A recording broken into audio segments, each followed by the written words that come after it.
Hello नमस्कार दोस्तों, स्वागत है आपका प्रबल डिफेंस एकेडमी में। आज हम हाजिर हैं जैसे कि आपका RIMC अपकमिंग एग्जाम आने वाला है, जिसमें एक बड़ी चुनौती रहती है इंग्लिश लैंग्वेज को लेकर के, क्योंकि लैंग्वेज यहाँ पे डिस्क्रिप्टिव और ऑब्जेक्टिव दोनों ही मोड में होता है।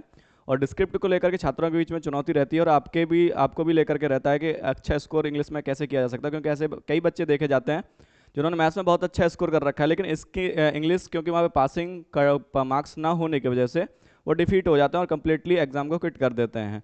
तो आइए देखते हैं, सबसे पहले हम ग्रामर बेसिक से ही बिल्कुल इंग्लिश को स्टार्ट करते हैं ताकि आप इस चीज़ को समझ पाएँ। और फिर A to Z पूरा इंग्लिश का हम डिस्क्रिप्टिव से लेकर के जो भी चीज़ें यहाँ पर आ रही हैं, चाहे स्टोरी लिखने को आ रही है, चाहे वो किसी प्रकार से चीज़ें हों, उन सबको हम कम्प्लीटली कवर करने वाले हैं। तो सबसे पहले जैसे हम इंग्लिश पढ़ने जाते हैं तो सबसे पहले एक बेसिक सा सवाल विद्यार्थी के मन में आता है कि इंग्लिश क्या है। तो अगर हम इस चीज़ को देखें कि इंग्लिश अपने आप में है क्या, तो हम देखते हैं कि इंग्लिश, हमारे विद्यार्थी कहता है सर दो चीज़ें हैं कि इंग्लिश को हमने देखा है एज अ सब्जेक्ट की तरह, और इंग्लिश में कोई बात भी करता है इट मीन्स ये एक लैंग्वेज भी हो सकती है। तो दो ही चीज़ें हैं, या तो इंग्लिश एक लैंग्वेज हो सकती है या ये कोई सब्जेक्ट हो सकती है। तो हमारे पास दो ऑप्शंस निकल कर के आए कि इंग्लिश या तो एक सब्जेक्ट हो सकती है या हो सकती है एक लैंग्वेज। लेकिन अगर जैसे कि हम सब्जेक्ट की बात करते हैं तो सब्जेक्ट वो चीज़ होती है जिस पे हम बात कर रहे हैं, जिस टॉपिक के अबाउट में हम बात कर रहे हैं। लेकिन जनरली हम बोलते हैं कि जैसे मैथ्स, मैं किसी न किसी को आपने मैथ्स की भाषा में बोलते सुना है, तो लोग कहते हैं नहीं सुना। इंग्लिश को बोलते सुना है, बिल्कुल सुना है। हिंदी को सुना है, तो इट मीन्स ये है कि हमें मोस्ट प्रोबेबली लगती है कि इंग्लिश एक लैंग्वेज हो सकती है। और लैंग्वेज होती है फुल ऑफ सेंसेस, जो सेंसेस से मिलकर के बनती है, और लैंग्वेज एक मीडियम है अपनी कम्युनिकेशंस को आदान प्रदान करने का। लेकिन अब ये दूसरा क्वेश्चन बनता है कि सर अगर मान लिया कि सब्जेक्ट नहीं है, इंग्लिश एक लैंग्वेज है, तो लैंग्वेज आती कहाँ से है? तो हम देखते हैं कि इंग्लिश आती है साउंड से। यानी इंग्लिश बेसिकली हम जो बोल रहे हैं ABC, ये बेसिकली कुछ और नहीं है, साउंड ही है। क्योंकि आप देखें कि इंग्लिश में हमारे पास जो लैंग्वेज है बेसिकली वो दो चीज़ों से मिलकर के बनती है। अब देखो लैंग्वेज के कई आधार होते हैं। सबसे पहले जैसे हमारे पास में है कोडेड फॉर्मेट लैंग्वेज का, जैसे आपने बंदरों को बोलते देखा होगा, तो कोडेड फॉर्मेट में बोलते हैं इस प्रकार से।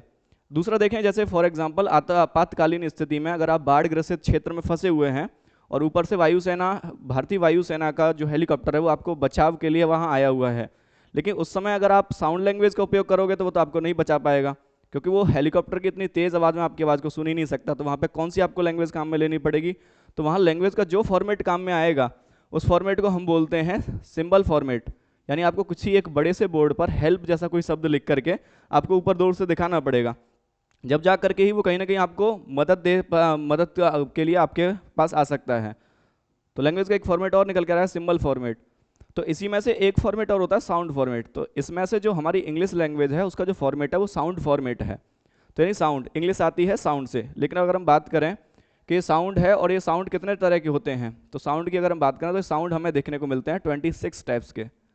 26 टाइप्स के साउंड है, इन्हीं को ही हम बोल देते हैं लेटर्स, 26 टाइप्स ऑफ लेटर्स। और ये 26 टाइप्स ऑफ लेटर्स से मिलकर के एक ग्रुप बनता है जिसको हम बोलते हैं अल्फाबेट।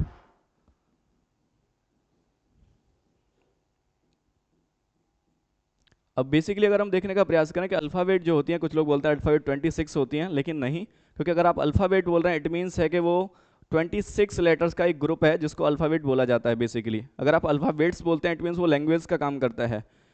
तो अल्फाबेट में हमारे पास में दो चीज़ें होती हैं, एक तो वॉवेल साउंड्स और एक होता है हमारे पास में कंसोनेंट साउंड।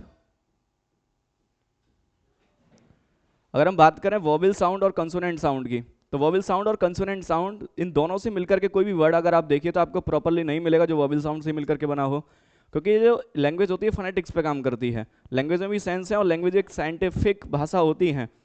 तो इसके लिए हम देखते हैं कि वॉवेल्स और कंसोनेंट से मिलकर के एक चीज़ बनती है जिसका नाम है वर्ड। कोई भी वर्ड आप उठा के देखिए उसमें हमें वॉवेल और कंसोनेंट का कॉम्बिनेशन देखने को मिलता ही है।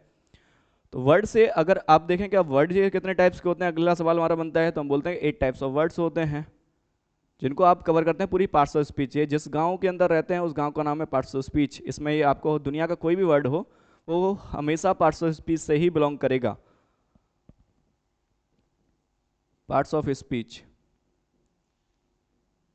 वही पार्ट्स ऑफ स्पीच आप जानते हैं, noun, pronoun, adjective, verb, adverb, जैसे ये पूरे के पूरे 8 आपकी पार्ट्स ऑफ स्पीच होती हैं।